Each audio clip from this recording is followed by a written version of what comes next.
it would mean so much to get out of groups, just because we had this poor showing in, like, we got the 3rd place, even though we had such a strong regular season.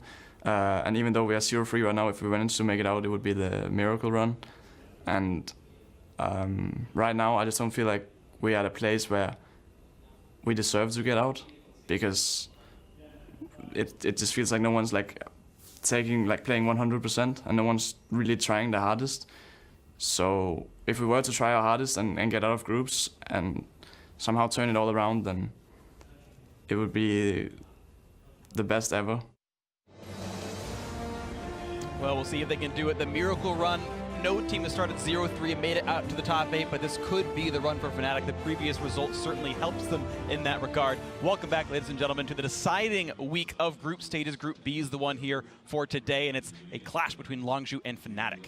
Yeah, picks and bans, they're just moments away, but I'm excited to get into the lineups. We have some great teams here. We have Fnatic also, Tempest High, obviously, recently. So I'm just excited to get into these lineups, start talking about the players. We all know about Longzhu. It's the LCK champions. Khan in the top lane. Cuzz is your jungler on the Royal Road. BDD is the mid lane, and perhaps the most beloved bot lane in the world. Prey and Gorilla are your bot lane support with Coach Kim.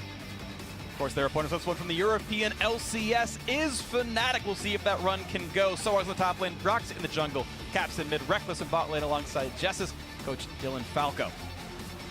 Yeah, and something that is interesting because of the results of the first game is Longzhu don't actually secure quarterfinals. If they do win here, they could be 4-0, and that would still have a possibility for a 3-way tie 4-2. So much still open in this group, thanks to Gigabyte Marines beating Immortals in that first game. Yeah, if Gigabyte Marines had lost, there was no way for them to get to 4 wins, so 4 wins became the gold standard to at least qualify out of Group B. For Longzhu, now it's really up in the air, and that means that the match day gets better. Yeah, and hearing Caps talk about the miracle run beforehand, it actually doesn't have to be that miraculous. They don't have to beat Longzhu. If they can beat Immortals and Fnatic, and Immortals and Marines, and no one else beats Longzhu, then you could potentially have a 3-way tie at 2 and 4. So much is still on this game because they are very much in control of their own destiny. And Fnatic plays back-to-back. I mean, they're going to play Longzhu here, and then they have their next match right afterwards, so they've got to have their minds ready to go to take their matches. You heard them say that no one was taking practice quite seriously. They were very demoralized. You saw a lot of people like lashing out on Twitter after it, players from the team, and saying, I think it was sOAZ just like, I want to have just one satisfying win before Worlds ends. And it's like, well, they can have more than one satisfying win. They can make it farther. Yeah, how about 2? And then playoffs, right? How about 3? And you can kind of understand it because of how they were destroyed by Longzhu. The 3rd fastest game in World's history, the Dancing Rift Herald at the end of an 0-3 week, but now they've had a week to reset, and we'll see what they can do. But because of that first result, again, it does not have to be instantly come back, defeat the LCK champions. To me, honestly, it's about understanding how Longzhu beat them last time out, responding to that into the draft, not showing any signs of the Fnatic that we saw on the final match day. Making the adaptations around the draft, to me, is the big start for Fnatic. Let's see what they can do right now. They're doing the prime standard. You ban away Kalista first round red side, as everyone so wants to do. 26 out of 26 red side. Yeah. And I think there's only been one time the Good Trade has not been first banned. Why is no one talking about the Kalista meta? Yeah, well, because she's not getting played at all. Every game, red side. Yeah, it's like people realize that laning dominant bot laners tend to win lane against Kog'Maw. I'm getting off topic of it here, but yeah, Janna off the table as well. Fnatic hoping they can get Rakan for Jesiz. He loves to play the playmakers. I'm sure he'd want that for himself. 1 final ban per side now. See what slips through, because there are some power picks still available. Jungle pool was very targeted in our first game. Longzhu's final ban, actually, interestingly, a Gnar ban as the final ban. Yeah, you always wonder in situations like this when Fnatic is red side, who will they actually give their counter pick to? During most of the regular season, they could do it for Caps in the mid lane, but not here. This is almost forcing them into a Lulu first pick with those 2 support bans. I am surprised to see Rakan banned away. I know Jesiz loves the champ, but their strategy is to force the Lulu first pick and get a counter pick somewhere else. We'll see what they get out of this red side first phase, because this should be what makes the draft. And I don't think you have to be terrified about Longzhu locking in Lulu. Sure, it is Lulu without the cleanest of answers in terms of Worlds 2017 support pool, but Gorilla has always looked best on proactive supports. In spring season, when it was a different meta, when it was Zyra Lulu, honestly, Gorilla had a very down split. So sure, it's a power pick, but it's not necessarily a Longzhu power pick. Yeah, and some of these power picks have been slightly less effective than others, and what's going over to Longzhu here, specifically if they lock in the Sejuani, were two of the highest priority going into the tournament, but have fallen slightly. A lot of teams are prioritizing Gragas over Sejuani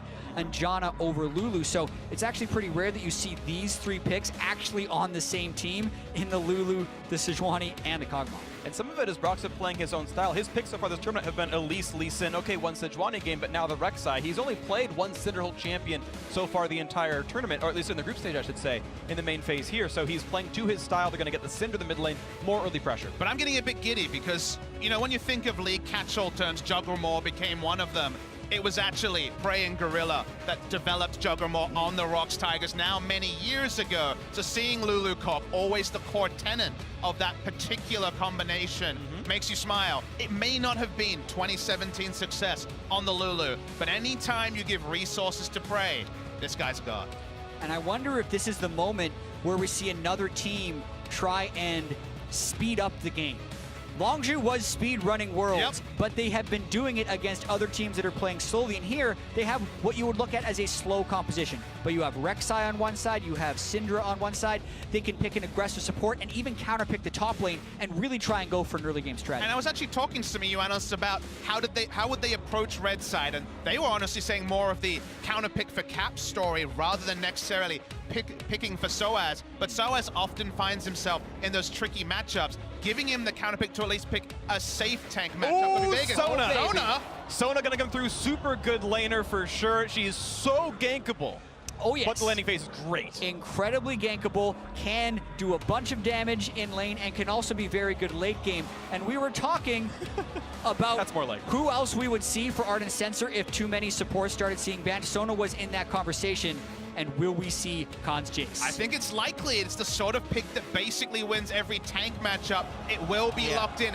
This guy solo brought up the world top lane Jayce win rate by a massive amount. He went on a huge tear, 10-1, 11-1. This guy is excellent at Jayce. And now suddenly the counter pick, finding a pick that's in sOAZ's wheelhouse that does well against Jayce, that's pretty tricky.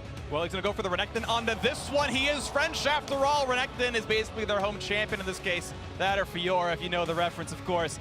But that's interesting. A blind Jayce is still a bit interesting. It is you know, a lot of confidence out of Khan. The easy choice is to just pick a big dumb tank. I mean, heck, toppling Gragas and just wait for whatever the counter pick is. He's going bold, so is sOAZ. A lot of it becomes down to the 2v2 in those situations. When you have a Jayce, you can pressure the lane so hard, and if Cuzz is there, sometimes the 2v2 becomes unwinnable for the opposition side. So sOAZ and Broxah have to be very creative if they want to shut down Khan. But they have to know what the plan is from Longzhu. This is basically the core tenets of their game plan. A comp that plays very well around top side. First sight in the Jayce took till second week, but I think the preparation around it should be basically copy-paste from their excellent LCK sum. Absolutely agree. So we're getting ourselves into the second game of the day. We'll see more from both these teams further on. Longzhu, their goal is to speed run through Worlds, be the fastest team to 6-0 their group stage of Worlds history. They're on pace for that so far if they can keep the results going. Fnatic hoping to stay alive on this one. Yeah, they have the Kog'Maw Lulu. They also have the Jayce, so signature picks across the top and the bottom of the map. They took power, whereas Fnatic seemed to be a little bit more specific about what they were looking for from the draft. They've left a lot open. Power to a Korean team is a scary proposition. We've seen Rekkles' Twitch, though, be so incredible as well. Nearly won that game against Immortals. We'll see what happens here on this one as we get ourselves onto the Rift.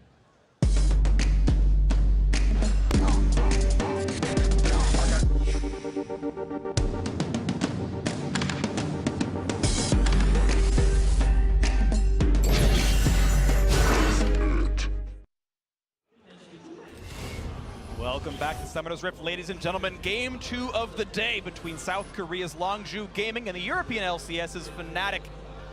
It's a battle for spots in the quarterfinals. That is the point of the group stage here, making it into the top 8. Neither of these teams have yet secured their bastions, despite having opposite records so far at 3-0 and 0-3.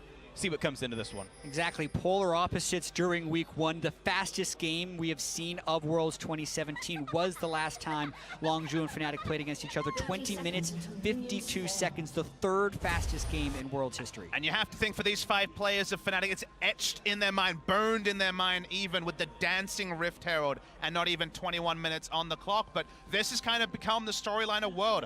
Longzhu do Worlds quick. Longzhu right now started at 30 minutes, you know, 30 minutes for the first game, but it's getting shorter, Jatton. I don't know how much shorter it can get. That's a worrying thing to think about. Yeah, not much. And you've also had a week to reset. So here you have to see whether the Fnatic implosion that it seemed like we were witnessing on Twitter had a huge lasting effect, or whether they've been able to refocus their strategy. When I look at the draft, it does feel refocused to me. They have a lot of CC, they have lanes they can play around, and they even have a late game strategy with Sona healing up the Jayce poke, but they have to be able to execute in the early game and hold on. And that's why I'm excited to get more data on what does some of these other supports look like in bot lane that can use Ardent Sensor. Sona and Soraka, for example, are ones that we were thinking about. Sona very, very strong in lane harassing, but the gank ability, that's going to be a problem. Speaking of strong in lane, Caps took 2 of the small Raptors from the initial leash. He will get level 2 on the first wave and be able to fight BDD. Yeah, 2 small Raptors is the max amount you can give over as a jungler while still hitting level 4 off a 5 camp clear. So you don't necessarily hit the level 2 immediately, but you still can get there. My eyes are on Cuzz a lot in this early game because traditionally play around the Jayce, play around the top side. Where he goes first will be very interesting. You want to be there to take down Jesiz, who will get very low, will be trying to harass, will be likely to overextend, but also snowballing tops, whether it's a fast gank top into a bot lane focus, or whether he's going to shift between those 2 lanes. There's a lot of options for Cuzz, and we usually don't have the microscope on his individual decision-making, because there's a lot of strong voices on Longzhu. And listen, the Broxah jungle path is not pathing towards topside, but the Cuzz is. It was a very standard red to blue to Grom Sejuani gank, but the ward has spotted them out. They at least see him coming mid. Caps is looking for a counter gank. Stun to BDD, the flash knockup is there. Do they have the damage up? But he's down. Summoners already. One more shot will do him in, and first blood comes through to Broxah. Trade kill, of course, coming across now, and Caps has to run away from Cuzz. Red buff is on, though. He can kill him. Yeah, he's got cleanse, but no flash, so he can get away from the stun. He's going to have to burn that here. Gets away. Make sure he cleanses before the explosion happens. Also, BDD's first death of Worlds. There is a question of would he die in group stage. Fnatic ganks him early. And that means only Ming is deathless. Will be playing later in the week, but only a few minutes. The first game of week 2. BD falls down for the first time. Both sides were baiting, but there was an information advantage to Fnatic. When you watch the replay, it's actually off your screen, but in the minimap you can see that Sejuani is seen pathing into mid lane, and that's why huge advantage to Fnatic. Yeah, and potentially over-eager from the side of Broxah. Doesn't even tunnel in before the flash, so then he didn't have any flash when Cuzz did arrive. Since he did have the vision advantage, they never really waited for a counter gank. They just went for the quick gank on a BDD. It did get them first blood, but it did trade a kill back. See what this looks like now as we're seeing Khan play aggressively, push sOAZ around the map. He's got a 3 farm lead right now. Not a ton of turret damage, but he will at least deny some of the gold here from this Renekton. Check in more as time goes on. You're seeing, yeah, the gold only 90 apart. That'll grow in the future.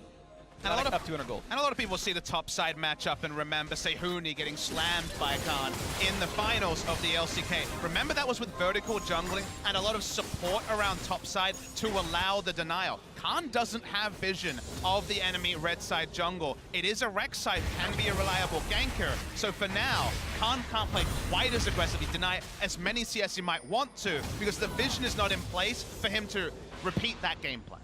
Not easy, but Cuzz gonna go back to this side of the map. Broxah with a control ward, hoping to take over the river as well. Cuzz does the exact same thing and says, I see some vision over here. And Broxah gonna juke away, but control ward control goes to Cuzz and the rest of Longzhu here. sOAZ again shoved out of the lane, and with them kind of having that spat in the jungle, he knows he's safe to do so. And this is what Khan does to people on Jayce. He completely bullies them in and forces you to respond, and Broxah has not been able to help sOAZ, and at this point, it's too late. There's a huge minion wave for the turret, and any type of all-in would be matched by Cuzz in a 2v2. This is what Longzhu does. Sejuani can take the turret, but Khan has no mana. He's got to respect what this could be. Broxah waiting in the wings. He knows they're both under the turret. sOAZ feels safe, and with this amount of rage, he can heal up under the turret, no problem. He'll get some of the farm.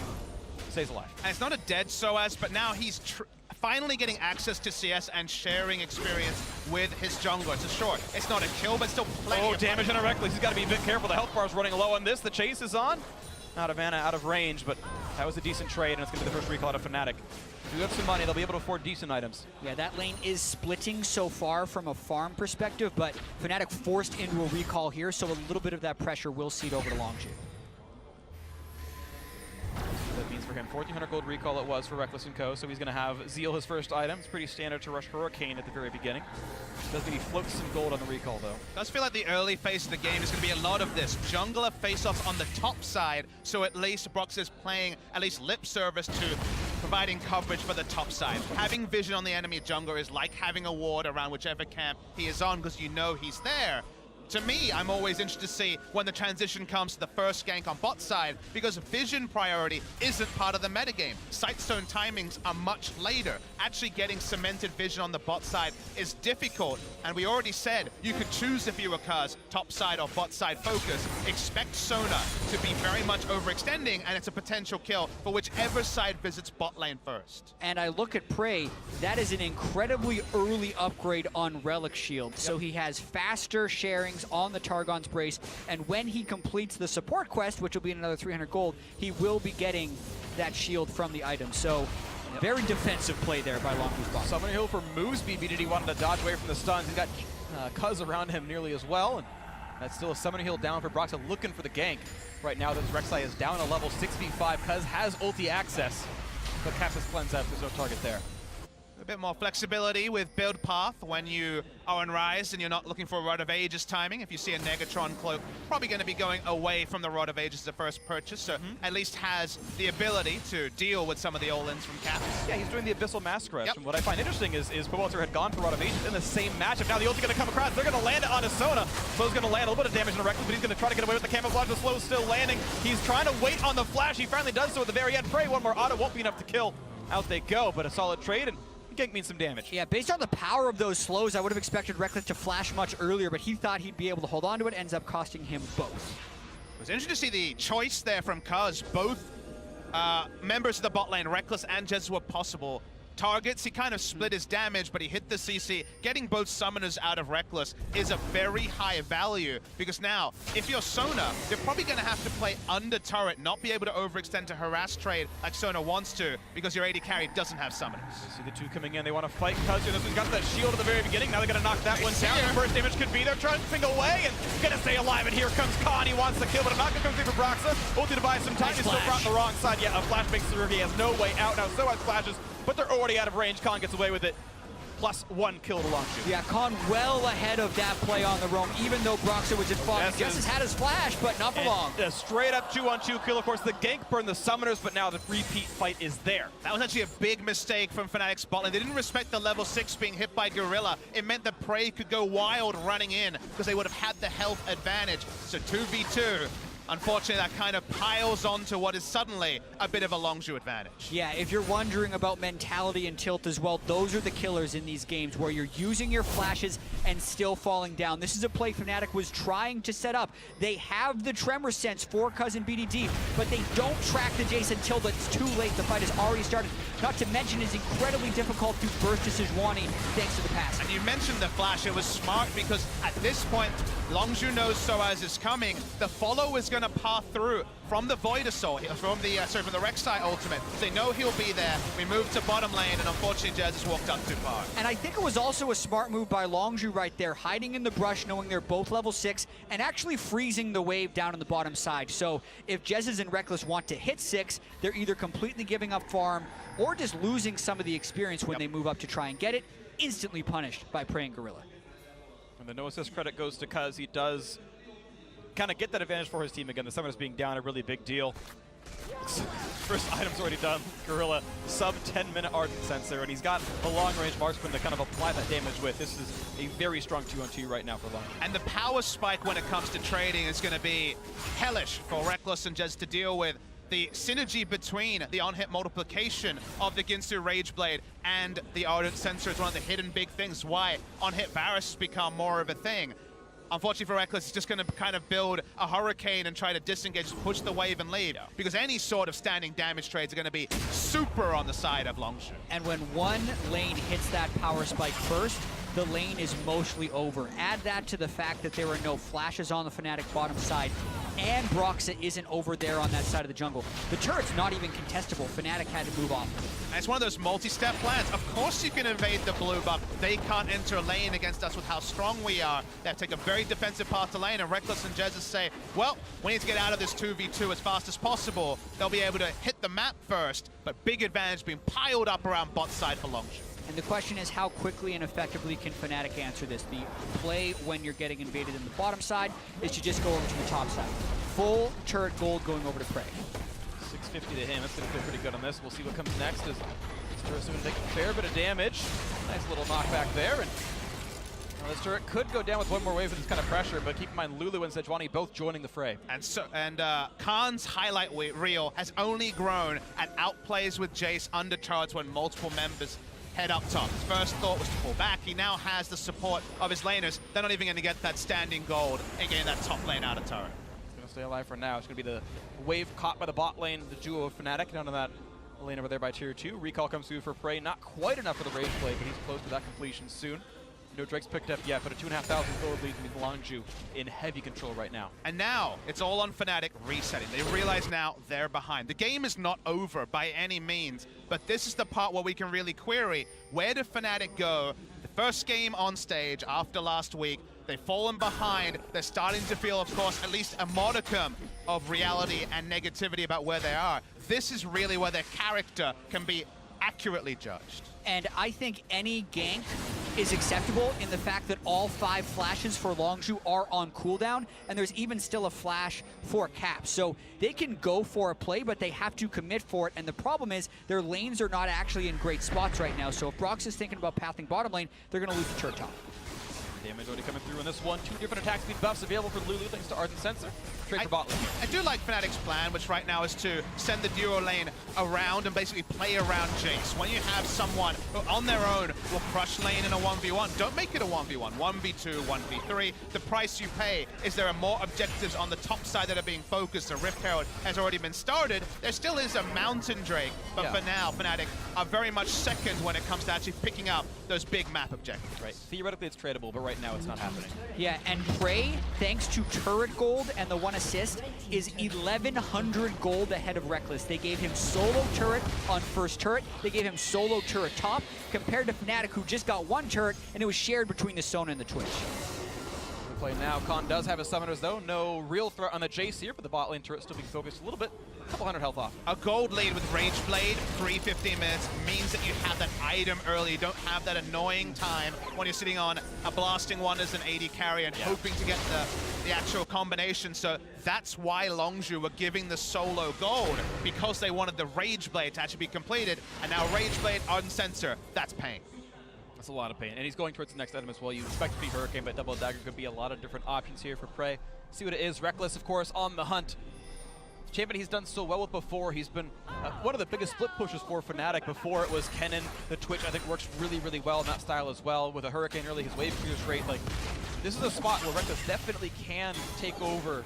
If he can get some gold, get some items from his inventory, it's going to need quite a bit from Fnatic if they want to win this though. Yeah, he'd have to get an incredibly good open to a fight, and there's already a decent amount of bruiser-style tankiness that Longzhu has been able to pick up right here. Ninja Tabi and a couple of people. The Abyssal Mask Ryze for a little bit of extra durability, both magic resist, but also health. We mentioned that on the bot side of the map was an objective Fnatic could take slower. Unfortunately, for lane tempo, they didn't feel they could stay long enough to actually take the Mountain Drake. It adds to Longzhu's advantage. The Rift Herald very aggressively summoned in mid lane. We can't see the turret HP, but I imagine starting at least, that was actually really the only first burst of damage. I mean, typically Cap is going to have lane priority in this one. Syndra versus Ryze is going to have the push. Ooh, Rekkles wants to go in on a BDD. He's got Sona behind him.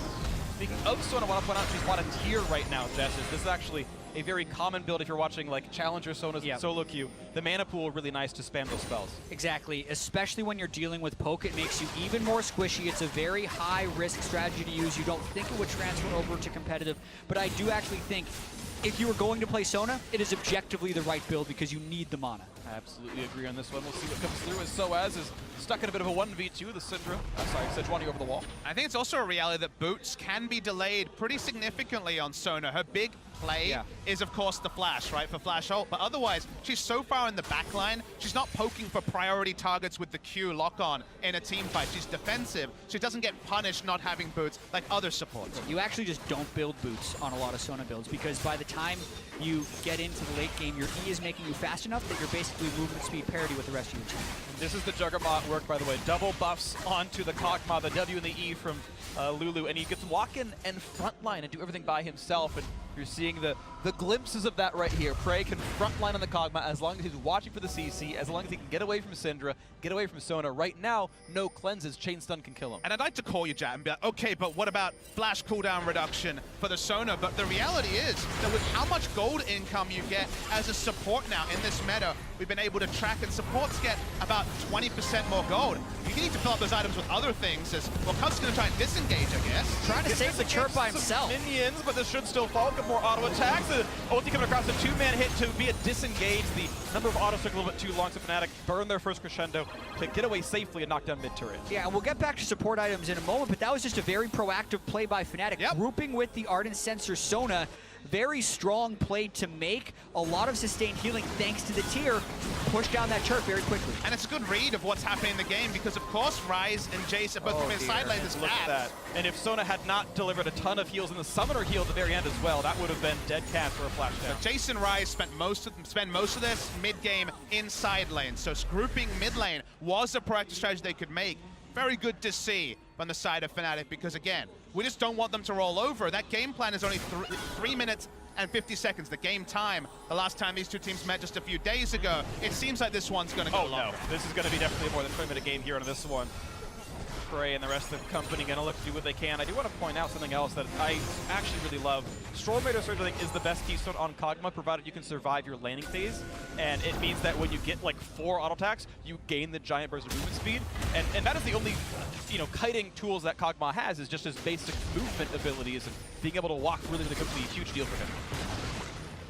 Get the maximum value out of your limited Biocane barrage, your W duration there. So absolutely. I do like it as a choice. But yeah, the simple fact is if you get 20% more gold as supports, your items start to pile up. You do hit 6 items much earlier, and honestly, you want 5 in a control ward slot. Yeah. So if you don't have space for boots, more actives might be more important for Sona given how she plays. Oh, that's a flash force. I think that's actually correct. It would have probably been a death to Cuzz right there. More space in your inventory as well. I think Sona is one of the best scaling supports with gold as well. Oh. That's why occasionally you would see mid Sona or top Sonas actually be relatively effective, but there's no flash on Sona. Longzhu wants to enter that mid lane turret because they're actually being out-turreted by Fnatic right now, even after that start of feeding all the turrets to Prey. And the early game has definitely slowed down quite a bit, of course. Not a lot of kills in the last few minutes. sOAZ still within 10 CS or so of Khan. Not that Renekton has a godly late game, but it's certainly a pretty decent move right here. Nice stun going to land. They're going to look for the follow-through on a Cuzz. Will be coming across. Almost going down. Summoner heal comes through from BDD to keep him alive. And out of the backline, sOAZ here. Look for the knock. Look for the stuns. He's going to try to cut away because the damage up went in. And Prey going to knock him down. And here comes the next one. Jesiz likely to fall as well. BDD grabbing himself another one. His first kill of the game, 5-1 now for Longzhu. Longzhu able to answer that spell of Fnatic aggression by having just enough tankiness on all their members right there. We talked about how they have that bruiser level tankiness, and then Fnatic just overdove. They were trying to make 2 plays at once rather than just focusing on Cuzz. And we need to see the replay to know exactly how much information they had about where Prey was on the map. He was in position. If it was a 5v3, certainly you could follow through. But by the time we saw Prey on our screens, Fnatic had gone too far. They felt too hopped up after some nice decision making and some nice objective trading in the previous moments. The mid lane still stays short. So for now, the next step of the plan for Longzhu, actually pushing this advantage, is being relatively at least stalled out by Fnatic. We'll see though, late game scaling, it's hard to say who really has the better of it. Right now we're gonna watch that fight again from the mid lane. Yeah, so Prey and Gorilla are in the mid lane as they all try and burst Cuzz. Everything burn. Heal as well as Lulu ult. And then knowing Lulu ult is down, sOAZ and Broxah just see it. You want to focus the support because they're so pivotal to kill in this meta. He'd already burned all his heals though, and it left Prey untouched to just unleash, stack up his rage, and get the kill. So I actually don't like the idea, if you're gonna run barrier, of focusing support, because you Actually, no, I take that back. You're actually right. Barrier is, of course, very easy to keep Marksman alive, so I rescind my comment. Gorilla, the more easily killed of the two, and still doesn't come through. Yeah, in that moment, I can see why it's happening. I think a lot of other teams have found success killing supports first in fights, but it just wasn't to be that fight. Go another Crescendo gonna land, but it doesn't really matter, because once again, just like the last time, Blast goes over the wall. Nice steal from Khan, gets a rep up for himself. Walks away swaggily, looks like a gentleman in this one. The game hasn't been all about Khan, but there's still time. His late game Jayce has been powerful. It's not just been about his 1v1s, but sOAZ finding free time. He'd be a competitive 20 CS down against a Jayce, nothing to really hold your nose up against. Yeah, I think sOAZ has done very well in the laning phase against Khan, considering the situation he was put in. But also, in this particular team composition, who is going to be the armor stacker that makes Jayce, quote, fall off? Yeah. Because if he has the Black Cleaver and all of these armor penetration items coming in with Serrated Dirk, it's really going to hurt. That's going to be over half of Sona's health if one of those rings true. And he's going to have to hit those damage timings actually when the clock needs him to, because there is still a time where Rek'Sai and Renekton will have armor items, and no one on Longzhu apart from Cuzz will be really building like that. It will become a battle of front lines, because it's artillery AD carries, it's hyper carries, it's Prey and Rekkles on Kog'Maw and Twitch. So his damage, the Jayce's damage in fights, is going to need to actually be on point. See what happens into this one. Second items have come online for the bot lane Marksman. Hurricane on the one side and Infinity Edge on the other. These squishes can be popped if the right champions get into range. There's not a lot of armor yet on Cuzz, and certainly not on Broxah. Even the junglers were a bit more tanky. Meanwhile, look at this, yeah. They have a 22-minute run as well. It's been Swept swept down out. fast. It was spotted, though, by the blue trigger usage of Longzhu. Gotta cut away for that. difficult with the Tremor Sense to actually steal a Baron under the nose of Fnatic. So, of course, try it and then try to get a rotation as Khan and sOAZ. The red buff gets the knockback out of sOAZ with the blast code available to him, and he will, in fact, use that. Khan could still be on the chase, though, with sOAZ. Yeah, has to run into the opposing jungle to maybe get a recall off. He looks like he will do so. Red buff coming in key right there. You get a lot of use out of that as a ranged auto attacker in Jayce against a melee. sOAZ is able to escape, just burning his ultimate though. You saw Longzhu check a couple of brushes, see maybe we can find him here. They didn't check all of them. And it was a safe recall in the end. Fnatic take that time to actually get rid of the ward control that Longzhu would put down over this Baron area. It's actually really respectful from Longzhu, because I thought they might say, okay, whatever sOAZ, we'll try and take mid lane turret, but they were worried about being flanked. They just backed away, took easier objectives like picking up the Raptors and making sure Renekton wasn't around. They realize, they feel like they have strengthened their process, confidence in what they're doing. Bit of a zoning realm warp there. It might have been a scouting as well. I forget if you get vision off of the targeted end area of the ultimate, but they may have just checked Fog of War with that, if nothing else. But mid lane still is going to fall. That's the turret down. An extra TP in, no stun though. He might have to cancel. No, he does not cancel. He's going to time out. There's going to be the crescendo landing to have the burst damage. Not just yet. The flash forward. They're going to knock down Jesiz. The Sona is gone, and the chase through going to be easy on a Rekkles. The double kills. The bot lane is dead, and Caps might be next on the chopping block. Can they get the attacks in? Almost. The flash can be there to keep him alive, but a 2 for 0 easily. Longzhu to look at the next objective. And this is what great teams do. They realize the Renekton's behind us. No one is going to walk up. Let's move forward. We don't have to worry about peeling back. They did not have Khan there. It did not matter. And now they turn on to Baron. And I think that play displayed the difference in the coordination level of these two teams. The Sona ultimate not being followed up on, the teleport when the Syndra ult had already missed. All those things out of sync as Caps kills Khan on the back end.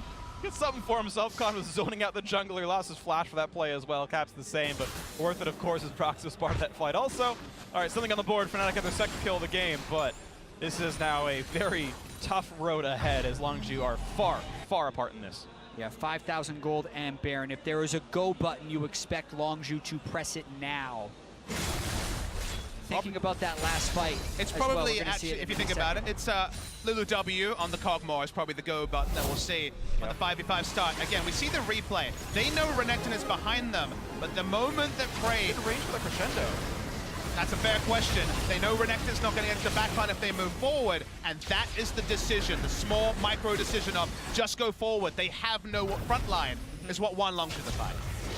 This is really unfortunate. This is Khan getting picked off by Caps as well. Just lands the stun, combos him down. Remember the full offensive build that Khan has built to try and get that split push pressure. Yep. He's going for more. He's getting a second lethality. Has the Yomu's. Duskblade or Edge of Night's going to be next for that one. Wait, see what it turns into. Ruby Crystal versus another Longsword will tell you which one it's going to be. Khan going to keep pushing the top side soon enough. Mid lane tier 2, we just saw fall. Cuzz got the last hit credit on that one, so once again, Longzhu with the turret kill lead, 6,000 gold up. The Baron buff still on most of their members, everyone except Khan, who died. You see sOAZ, and then tones away. And we've seen very fast ascents when Longzhu have got big leads in games. They often finish moments later. This Baron buff for now, it's halfway done, hasn't led to them cracking the base. So for them actually to be stalled out, to try to multi-step their process of getting the lanes in the right position to make side lane pressure a thing, has slowed down the onslaught. You see Prey already now close to the inhibitor turret in the mid lane of Fnatic. Yeah, that amount of harassment onto the Syndra, as well as seeing a teleportless Renekton in the bottom lane, signals that they can be very aggressive. They also land more poke onto Caps. So here we go. Let's see how much they can get. Quite a bit right here. Prey just has the shields, and of course, it's not only just the health picks, he's got the relic shield, the Zargon's Brace shield as well, so he's got a lot of extra HP. No armor on Caps, and now significant armor penetration or lethality stacked onto Khan. So basically going to be close to true damage on these EQ combos, taking about half his health with the last one. Absolutely. No stun quite landing on a Prey. The mid lane still going to do siege. Down about 10% right now. Now sOAZ in the fight, but be careful. He's got to respect this one. Getting shot at. Connor really wants his battle. sOAZ running out of health. Pops to look for the trade, but here comes Redemption. It's going to be the kill. Coming through, Khan gets the credit anyway, and it did land in time, so Gorilla gets the assist. So much coordination by Longzhu there. Redemption is not global. Longzhu pulled back, catching the minion wave in the process to speed it up with Baron to be in range for that Redemption and secure Khan's kill. And you know the comms were, I'm going to fight him from Khan, and Gorilla saying, I'll throw a Redemption. Playing around that particular theater of battle, the Redemption area, works a treat for Khan, guarantees the kill as they keep the pressure up mid lane. And that's going to be the turret falling right now. Backdoor bonus not required. Spray gets that one picked up. 6-3 in turrets now. Longzhu looking to close it out in the near future. Khan getting some long time top lane as well. Yeah, the Baron buff is just wearing off now, but they have cracked the base open and gotten down all the auxiliary turrets on the outside. Mission accomplished so far for Longzhu, and you're in again a situation with Jesiz Flash about to be up. Will they try and go Prey? Oh, good flash gets away from the crescendo, and a big stun coming to the front line as well. Rekkles a bit in danger. Here comes the knockup, they want that fight. They get Prey. That's the most important kill. Now in the 5v4, is there more to be had? sOAZ forced back. Not quite the kill for Broxah with the flash forward. Rekkles gets another one. This time it works out for him. Instead of being a betrayal, 4v3 in this one. Fnatic for now have to kite back. Rekkles and Co have to wait this out and give away the inhibitor. Prey had the smooth moves in the front line, but did not have the rest of his team there. Notice, however, they may trade down in kills. They do cement the mid lane inhibitor. Certainly wasn't the level of clean we're used to with Longzhu, but you saw the side flash from Prey and you wondered what could be. Yeah, he flashed away from the Sona ultimate, but staying in means he's still in burst range. And that fight, even though Longzhu did take the inhibitor, does kind of show that Fnatic has or had opportunity in this game with this team composition. Yeah. They have a large amount of single target burst to potentially take down a Kog'Maw if he wants to be in the front line. And the open here from Fnatic is actually pretty good, seeing Jayce over in the side. And this is Juggermore, the Kog'Maw in the front line. Cuzz was not frontlining there. Very nice flash to the side, but because Khan isn't even in EQ range, Fnatic realized they can go. It was actually a 3v5. BDD was also off on the other side, yep. So Fnatic very willing to opt into that fight. And it's a 2-for-1 once Longzhu does collapse with their solars. See, that reset means much. Another item comes through for Rekkles. He's got Phantom Dances with 80% crit Twitch. Again, he's like gonna be the bot lane carry. You saw his damage in the last fight, double anyone else on his squad. He is the one to watch for. And Prey, despite dying early, actually got a decent amount thanks to a Caspian surprise. Probably about 2/3 of that was true damage via the passive, but hey, it is what it is. He's got QSS now in this Kog'Maw, so Prey gonna be even more elusive because his flash is down. Yeah, and we can see Rekkles again with these crit items. He has been pretty much the main one doing any of the damage for Fnatic during the group stage. But what's interesting about this is he actually has the lowest damage per minute of AD carries in the group stage because Fnatic collectively has not found very many good fights. It's an amazing contrast to being #1 in damage percentage. It means a high percentage of a low number, but it still means that Rekkles has been the cornerstone and one of the few things to shine, even if it was this particular pick that, of course, in the late game, one decision really let down his team in the Immortals game. It also often means that the rest of his team is not pitching in very much. Nope. This time sOAZ on a bit more of a damage threat. He's looking to act as backline. Caps 2-0-2. He's got a bunch of magic pen as well with the Void Staff done. which is good because Prey has 140 magic resist with his build right now, so it's not easy to get rid of the Kog'Maw on this Syndra, but he will certainly try. Not really easy for Fnatic to deal with the fact that Jayce, you know, he's super big. He's going to go into one lane, and they can't send multiple group threats there because they have a super minion wave in mid lane to deal with, and Longzhu playing around top side because if they get top side control, they can always fall back to Baron. And to top it all off, it's a double Mountain Drake to threaten the Baron with. So Fnatic, if they want to go, actually needs to go now before Khan gets in turret range, because as soon as they start teleporting sOAZ off the side, They get the knock up on the Prey. QSS is there. He's going to cleanse, not even yet for a while, but he's got the shields. He's got to stay alive. No kill to be had. And the front line going to be opened up on the Caps gets the first kill. He's on a spree for himself. Rekkles stops to grab the red buff. His ulti is now down. Pretty healthy. Comes across into two. Looking for Khan. He's going to kite away. Stays up for now. Prey. But the lead here Prey. Hurricane on. He wants them all. He's got one so far. Jesiz next up for the block. The flash forward. A double kill so far for Prey. Third one on the meter. Looking for Caps. He's going to be BDD chasing him down. Gets revenge for the laning phase. And Prey can't quite kite it away, but 2 kills for sOAZ. Might have bought enough time. Broxah staying alive, but here comes Khan. He wants this one. Does the damage exist? He's got ulti. This could be a kill for Broxah. Gets knocked back, pops the ult. Does he have the damage? No, he doesn't. The ace comes through. 2 members alive. With the inhibitor dead, this could be the game closing. how much can they close? That fight was actually so close. Fnatic initiated exactly when they had to, but then Prey waited out all of the CC before unleashing. And you see why teams don't take this approach. The fights with Jayce are oh so hard, but one great fight, vintage Brave frontlining on the Kog'Maw, in and out, will win Longzhu the game. Looks like a 32-minute victory. Still going to be a pretty fast one for Worlds 2017 standards. 4-0, the record for Longzhu. Not secure top 8 yet, but dangerously close. Yeah, 11.5 minutes slower than the last time they played Fnatic, but still substantially faster than the group stage average. Longzhu take the fight and take it home. What did we say as this game was opening up? We said with the win of the Gigabyte Marines, this was not do or die for Fnatic when it comes to victory. But I would say it was do or die for Fnatic in terms of showing character, in terms of persevering through a very difficult game. They did not win, but they did not capitulate either. And that was an important thing for Fnatic fans to see. They are a very proud organization. They did not roll over against Longzhu. Longzhu much more coordinated than Fnatic, but Fnatic had the right idea and I think a pretty good strategy coming into this game, and you'll have to see how that can translate throughout the rest of the day. Longzhu is going to be all smiles. They're the ones in control of this group. They're at 4-0, and with one more win, absolutely clinching, have not given any indication that they won't continue to dominate. Yeah, looking very good right now. Longzhu, the LCK champions. They are my tournament favorite for this one because they had beat SKT in that best-of-5 final. Not everyone will agree that's okay, but this is one of the very, very strong squads. They are 4-0. They are the fastest winners so far in this tournament. They are, again, 1 win away from clinching the top 8. They're very close to clinching the #1 seed as well. They'd have to, they would be very close to clinching #1. And either way, it's a great win for Longzhu. And let's hear more now from Dash and the analysts. Thank you very much. For continued struggles for Fnatic as Longzhu continue to look dominant here in the group, moving to 4-0. Not a big surprise. Obviously, the Longzhu wins the game, but as the casters were saying, in the end, Fnatic did actually do something to fight back. Unlike the first time we saw these guys play, and it was 20 minutes and a dancing Rift Herald, the game was basically over instantly.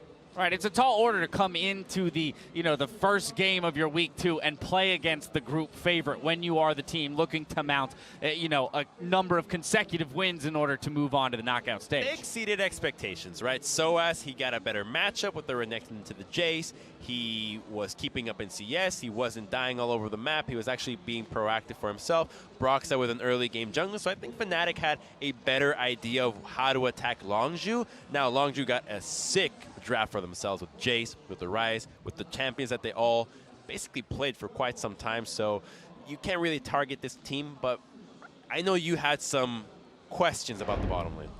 Right, I think the Sona in the bot lane surprised me quite a lot because it seemed to me like Fnatic wanted to draft with his stronger early game on top side and try and play a little bit faster against Longzhu, but I think Sona Twitch is a very slow early lane that needs a lot of time to scale into late game, especially after Sona kind of stopped being a big lane bully, and they couldn't really get ahead in the bot lane against the Lulu Kog'Maw, and that was a big issue for them as well.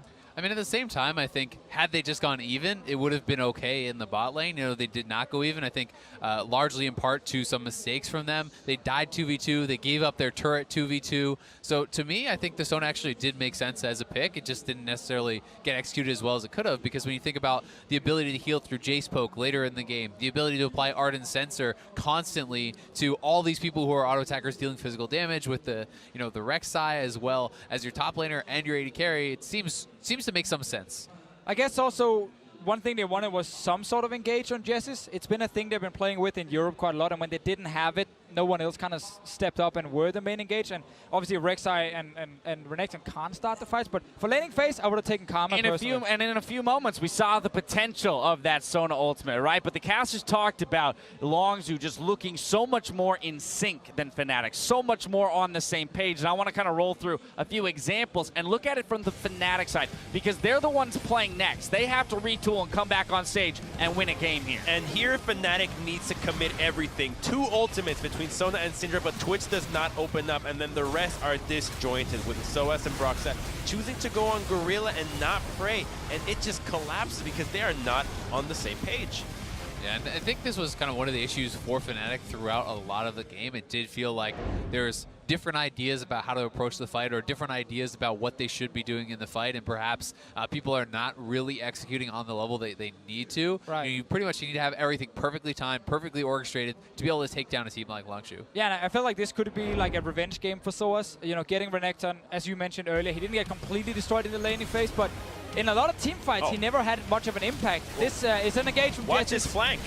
He's off the map. Yeah, but like, so his support has already missed or quote-unquote failed the engage, which is supposed to land on more than just one person when the Twitch is in position. But again, you saw the setup there, right? Renekton getting into position behind the enemy team, looking for that big engagement. They do catch the Kog'Maw, but everyone's just far enough away to not be able to collapse and actually capitalize on the catch. Exactly. I mean, neither side of the collapse was actually prepared for the ultimate. Jesiz goes for the ultimate. Twitch is not in range to ult. Syndra's not in range to ult. sOAZ is still full screen away. Yeah. And that has to be perfectly timed, right? Especially when it's a Lulu to back up this Kog'Maw. This is not something that you could just slowly whittle down. You have to burst him instantly or you will lose the fight. And it's no secret that Fnatic obviously has their internal issues, but I think that when we look at a play like this, like what we just saw, it's not just communication. It's clearly something that has not been practiced enough, that they are not aware, because you actually don't need to communicate that much for this kind of play. You have executed a million times. You've got a teleport, top laner, somebody flanking from behind. You understand the timings from each other, and that just wasn't there for this team. Now it brings us to the final fight of the game. Looks scary for Longzhu at first, but Prey going to come up big for the squad, carry them through to a victory. This is your Acer Predator replay. They win the late game now, and Jesiz again feeling confident he can still find engages. Prey actually takes that blast cone and kind of messes it up for himself, and now there is a chance to engage. sOAZ, though, is waiting before he flashes over. I think he wants the QSS from Prey first before he tries to go in and stun him, but it does mean Prey have time to actually step away. He stays alive, and now while Fnatic committing everything to kill the front line, Prey steps up. Yeah, and once the cooldowns are down for Fnatic, Prey can go so ridiculously aggressive. He's sped up by the Lulu, he flies in, and he shreds through Fnatic. I'm going to add a minor note to this one. I have to criticize Rekkles' decision to take the red buff and pull to the right-hand side of the fight, as opposed to staying inside the red, ready to attack the Jayce when he was stunned. That could have made a difference. A couple of crits, you take the Jayce out, you can actually win that fight. And we got to see again some of their ideas behind the late game with Fnatic here and trying to kill, you know, Prey. I still think for them, the fact that they have, before this, so many missed opportunities and actually decent setups makes it almost impossible, even though it's close here. And this was more on Prey taking a blast cone, jumping in the face of Fnatic, basically being like, I'm here, guys. Everyone jump me. And if that, you know, didn't happen, Prey would have been more than fine, and this fight would be 5-0 for Longzhu. Now, let's remember that at the beginning of this game, we talked about the fact that Fnatic doesn't have to win it, right? This isn't the must-win game for them against Longzhu. It's Immortals next and Gigabyte Marines later in the day that they need to come out in front of. So is it execution solely? Is that what we're looking for out of Fnatic in order to start mounting the victories? I definitely think so. I think that you need to be able to execute on that really high level to be able to take these games, because while they still have a chance to get out of groups, they're 2 games down, both Gigabyte and Immortals, right? So you need to be playing at a very high level. You have to win both those games. And mentally for Fnatic, it's so important they have a good game now and have a good start in this game, because these are players who struggle to keep the focus every single time, and they don't seem to have a big leader who can kind of rally the team up when it really matters. So if they get a good start against Immortals and they can win the game, they can also take down Gigabyte Marines. Alrighty, coming up next, we'll see if Fnatic can get their revenge on Immortals or if the NALCS team will strengthen their position in the group. Don't go anywhere. Their flash knockup is there. Do they have the damage up? But he's down. Summoners already. One more shot will do him in, and first blood comes through to Broxah. So it's here. Look for the knocks. Look for the stuns. He's going to try to cut away because the damage output is in. And Prey going to knock him down. And here comes the next one, Jesiz. Likely to fall as well. BDD grabbing himself another one.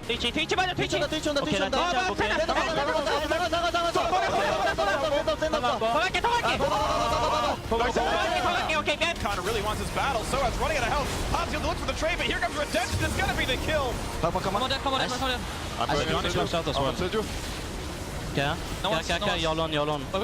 Jesiz next up for the block. The flash forward. A double kill so far for Prey. Third one on the meter. Looking for Cap. It's going to be BDD chasing him down. 4-0. The record for Longzhu. Not secured top 8 yet, but dangerously close.